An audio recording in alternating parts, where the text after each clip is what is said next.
গিন্নি গো, একটু শান্ত হ, একটু কথাটা শোনো। না না, আমি আর কিচ্ছু শুনবো না। এক সপ্তাহ সময় দিচ্ছি, তার মধ্যে মহারানীর মতো ওই সীতাহার আমার চাই চাই চাই। আহা, কিন্তু গিন্নি ওটার যে অনেক দাম। আমার কি আর মহারাজের মতো অত টাকা আছে বলো? এই শোনো, তোমার কি আছে আর কি নেই তা আমার খুব ভালো করে জানা আছে, বুঝলে? কিন্তু গিন্নি, একটা কথা কান খুলে শুনে রাখো, এবারে যদি তুমি ওই সীতাহার আমাকে গড়িয়ে না দাও, আমি তাহলে চিরদিনের মতো বাপের বাড়ি চলে যাব। এই আমি বলে দিলাম। আচ্ছা ফাঁপড়ে পড়লাম আমি, কি যে করি। দূর, আর ভালো লাগে না।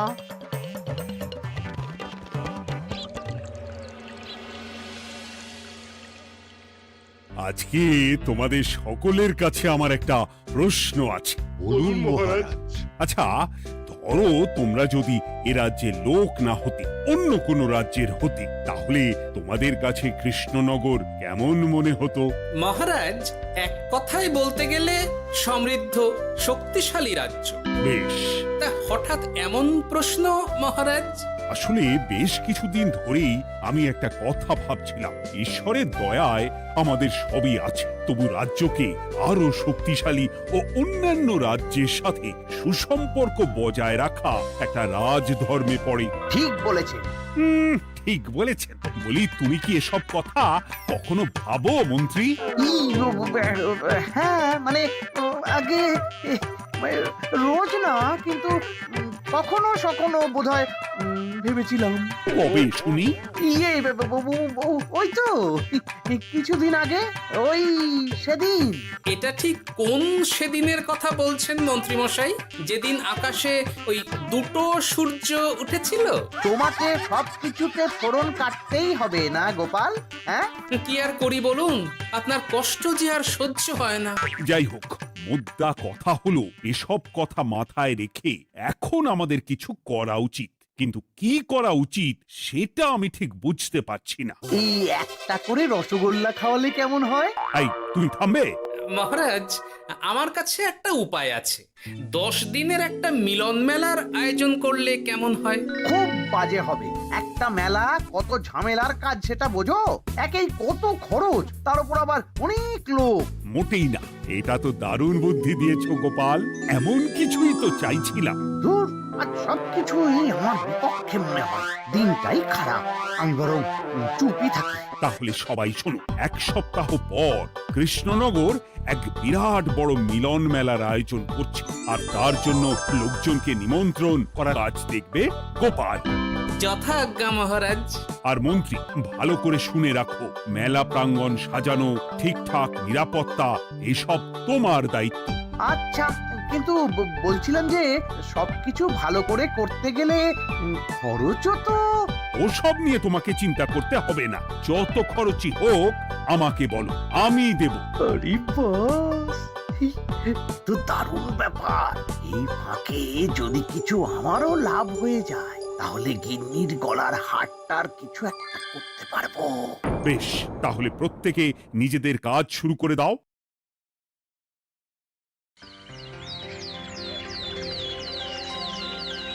শোনো শোনো শোনো, 1 সপ্তাহ পর কৃষ্ণনগর মেলা প্রাঙ্গণে অনুষ্ঠিত হতে চলেছে 10 দিন ব্যাপী মিলন মেলা। সকল গ্রামবাসীকে এই মেলায় আসার জন্য আমন্ত্রণ জানানো হচ্ছে। শোনো শোনো শোনো।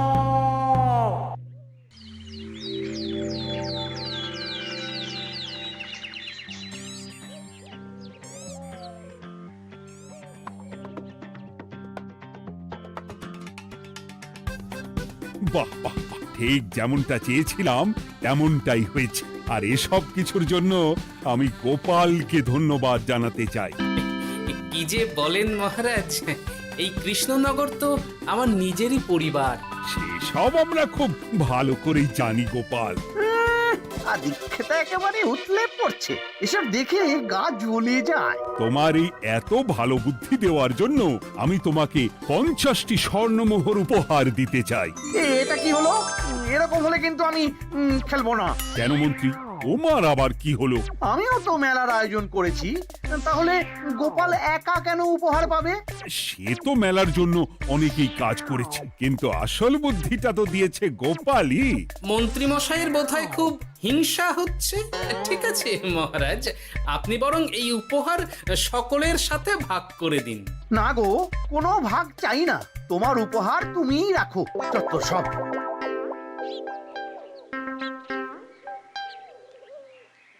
আমার কি এত খারাপ দিন এসেছে নাকি যে আমাকে গোপালের থেকে পুরস্কার নিতে হবে? অনেক হয়েছে। না না না, এবার আমাকেই কিছু ভাবতে হবে মনে হচ্ছে।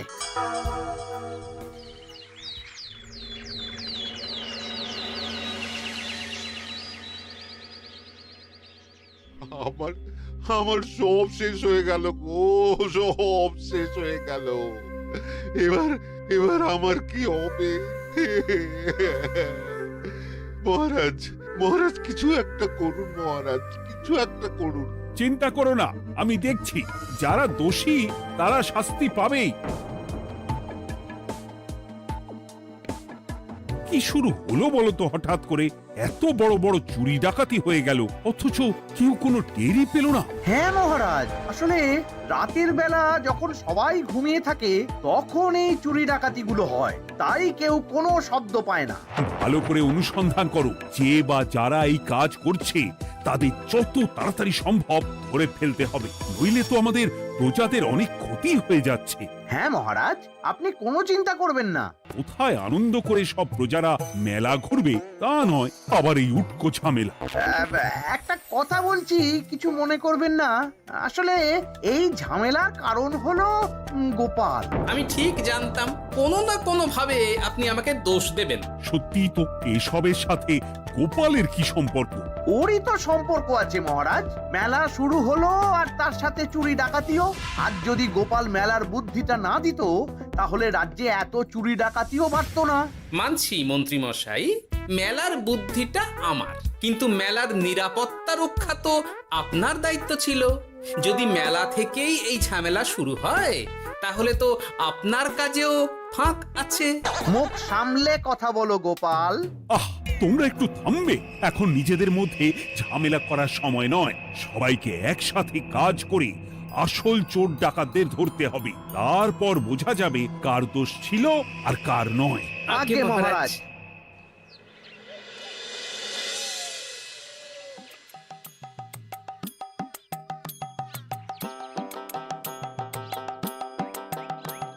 এই তো তুমি এসে গেছো। তাড়াতাড়ি মুখ হাত ধুয়ে বসো, তোমার জন্য একটা জিনিস এনেছি। বলো কি জিনিস? আরে আরে একটু অপেক্ষা করোই না, আমি আনছি। হ্যাঁ বেশ, আনো তাহলে।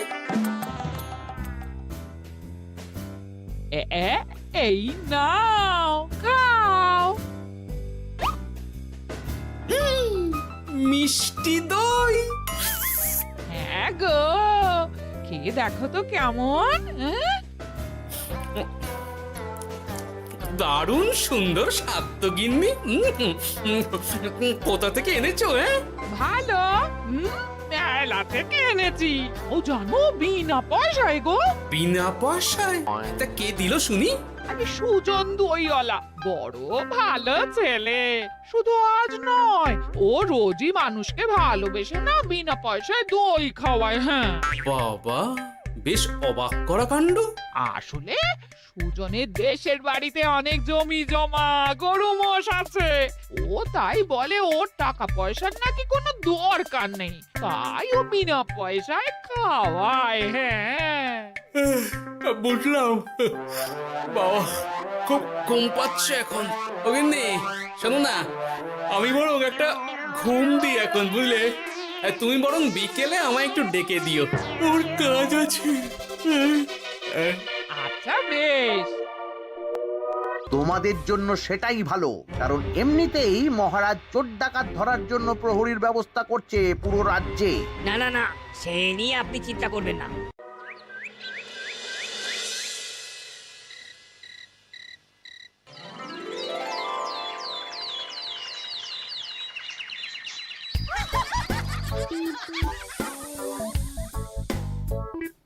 কই গো ওরে আর কতক্ষণ ঘুমোবে সকাল তো হয়ে গেল সে কি গিন্নি, সকাল? তোমাকে যে আমি কতবার বললাম আমাকে বিকেলে ডেকে দেবে। তা বলি কবেকার বিকেল, গতকালে না আজকে? তা তোমার বুদ্ধিতে কি বলে গিন্নি? আমার বুদ্ধি নিয়ে কথা বলো, আগে নিজের ঘুমকে দেখো। গতকাল বিকেল থেকে ডেকে ডেকে গলা ব্যথা হয়ে গেল, কিন্তু ওনার ঘুম আর ভাঙে না। হতেই পারে না। পারে না? ওদিকে কাণ্ড দেখো, রাতের খাবার পর্যন্ত পড়ে আছে। হ্যাঁ, আজব কাণ্ড। যাই হোক, অনেক দেরি হয়ে গেছে বুঝলে, আমাকে এক্ষুনি রাজসভার জন্য বেরোতে হবে।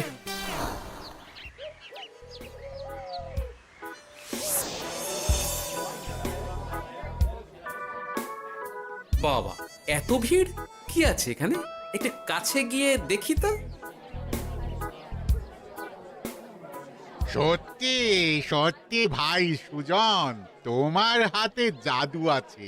এত সুন্দর মিষ্টি দই, এ স্বাদ ভোলার নয় ভাই। আচ্ছা, তাহলে এই হলো সুজন দইওয়ালা। ভালো মিষ্টি দই আছে, নেবে নাকি গো? পয়সা লাগবে না। জানি তো, সত্যি দারুণ স্বাদ এই দইয়ের। আমি খেয়েছি তো। তবে আজ নেব না গো, কাল এসে নিয়ে যাব। আচ্ছা আচ্ছা আচ্ছা।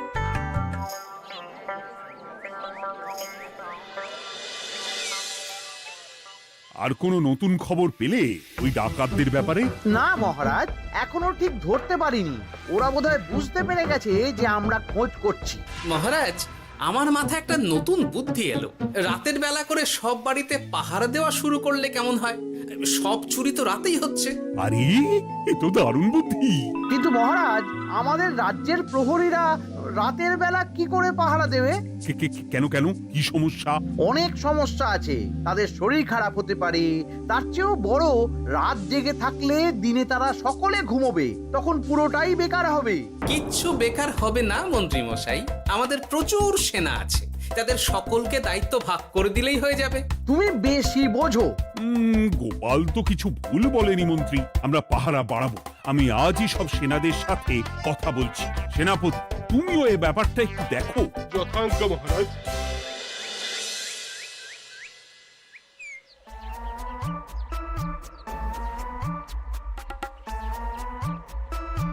চোর ডাকাতদের ধরার জন্য যদি একটা সূত্রের হদিশ পাওয়া যায় তাহলেই কেল্লা ফতে, কিন্তু সেটাই পাওয়া যাচ্ছে না বলেই এত সময় লাগছে। আরে, ওটা মন্ত্রী মশাই মনে হচ্ছে না? আড়ালে দাঁড়িয়ে এরকম কার সাথে কথা বলছে? এবার আমি যা বলছি ভালো করে শোনো। আজ রাতে মেলার পিছনের দিকে যে মাঠটা আছে সেখানে চলে এসো। বাকি কথা ওখানেই হবে। এই জায়গা নিরাপদ নয়। বেশ রহস্যজনক ব্যাপার। মেলার পিছনের মাঠ বলল না? রাতে আমাকেও দেখতে হবে কি হয় সেখানে।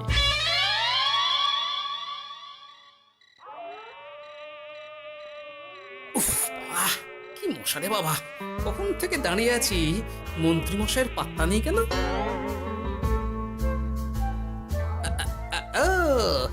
ওই তো চলে এসেছে। এই যে আমার সোনার হাটটা কই? হ্যাঁ, পই পই করে বলেছিলাম আমার ওটা চাই। আগে কি আর বলি বলুন তো, ওই হারটা আমাদের দলের প্রধানের খুব পছন্দ হয়ে গেছে, তাই কোনোভাবেই ওটা দিতে পারলাম না। কি এত বড় সাহস! আমার বলার পরেও তুমি এরকম করলে? বড় ভুল হয়ে গেছে মন্ত্রী মশাই, এবারের মতন ক্ষমা করে দিন, আর হবে না, এই কথা দিচ্ছি। তোমাদের জন্য সেটাই ভালো, কারণ এমনিতেই মহারাজ চোর ডাকাত ধরার জন্য প্রহরীর ব্যবস্থা করছে পুরো রাজ্যে। না না না, সে নিয়ে আপনি চিন্তা করবেন না, আমাদের ধরা পড়ার কোনো সুযোগই নেই, কারণ যে পরিমাণ ওষুধ আমি আমার দইতে মিশিয়ে দিই সেটা একবার যে খাবে মরার মতন ঘুমোবে। বাহ বাহ বাহ, সে তো খুব ভালো। করো করো। তার কোনো নতুন খবর পেলে? মেলা তো শেষের দিকে। হ্যাঁ, পেয়েছি। পাশের গ্রামের বলরাম নামে এক বড় মহাজন আছে। পরশু তার মেয়ের বিশাল ধুমধাম করে বিয়ে। শেষ একটা বড় দান মারতে পারলেই আপনার আমার দুজনেরই শান্তি। আচ্ছা, এই ব্যাপার তাহলে হ্যাঁ? এসব কিছুর পেছনে মন্ত্রী জড়িত। এইবার বুঝতে পারছি কেন রাতের পাহারাতে ওনার এত আপত্তি ছিল। কিন্তু ওই লোকটা কে? ঠিক আছে, এখন যাও, একটু সাবধানে কাজ করো আর আমার পাওনাটা ঠিকঠাক দিও, কেমন? সে কি সুজন দইওয়ালা? এবার আমার কাছে পুরো ব্যাপারটা পরিষ্কার হয়ে গেছে। না, কালই মহারাজকে সব জানাতে হবে, আর এদের হাতে নাতে ধরার জন্য একটা উপায় ভাবতে হবে।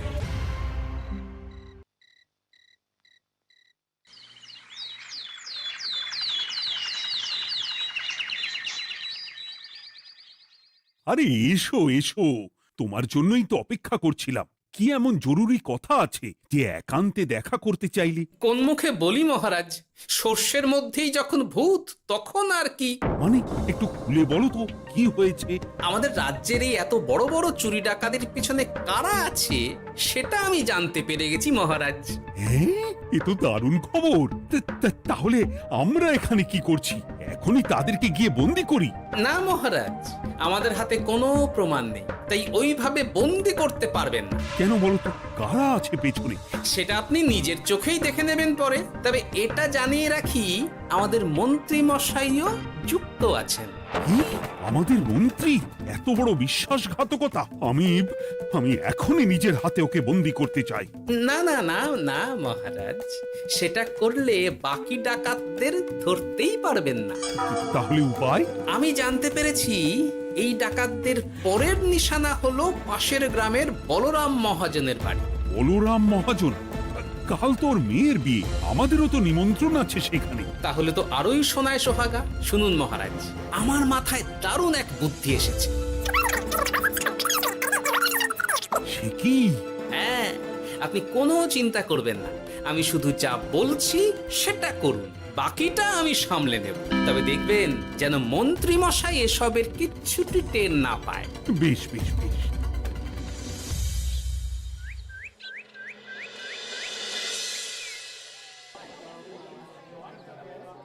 আর তো কিছুক্ষণ, এরপরেই তো সন্ধে নামবে। তোমার সবকিছু তৈরি তো? হ্যাঁ মহারাজ। আরে মহারাজ আর গোপাল কানে কানে এত কি কথা বলছে, আমাকেও জানতে হবে সেটা। ওই যে আসছে মরকটটা, আমার আর ওকে এক মুহূর্ত সহ্য হচ্ছে না। মনে হচ্ছে গুদুম গুদুম করে ওর মাথায় গাঁটটা মারি।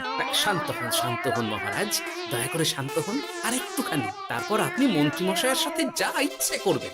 ওর আমি বরং অন্যদিকে যাই, মুখ দেখলেই আমার মাথাটা গরম হয়ে যাচ্ছে। সেই ভালো। কি হলো ব্যাপারটা? যাই হোক, আর তো কিছুক্ষণ, তারপর আমার বিশাল লাভ হবে। বরং ততক্ষণ আমি পেট পুজো করি।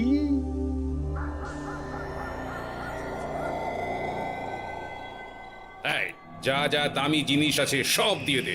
এই তো খেলা শুরু। এবার আর আমায় পায় কে? ও বাবা, এরা আবার কারা? সত্যি গোপাল দারুণ চাল চেলেছে। এই তোমরা এখানে কি করতে এসেছো? কেন, তোমরা যা করতে এসেছো? ডাকাতি? এমন তো কোনো কথা ছিল না।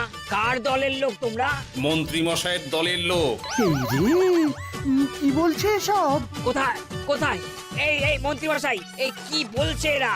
আপনি দু নৌকোয় পা দিয়ে চলছে, আমরা থাকতে আপনি আরো এক ডাকাতের দলের লোককে ডেকেছেন। কি মন্ত্রী? শেষে কিনা তুমি? কি খেয়েছে রে, আর বোধহয় বাঁচতে পারবো না। কই চুপ কেন?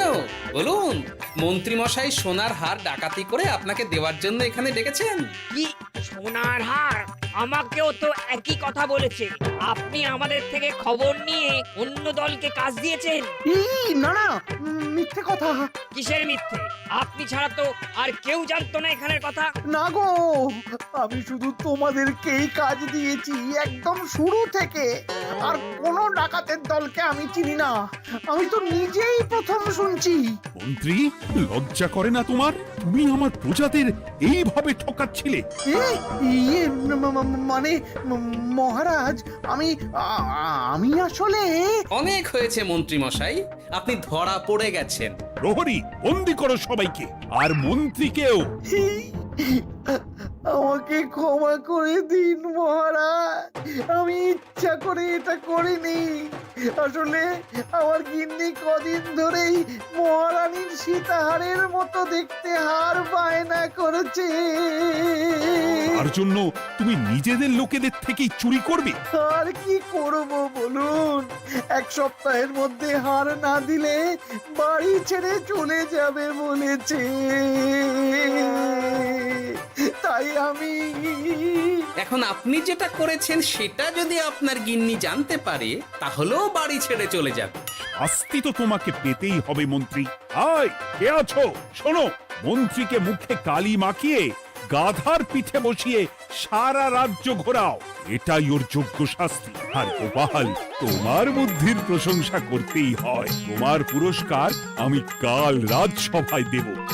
দূর দূর, জীবনে বিয়ে করাই ভুল হয়েছে।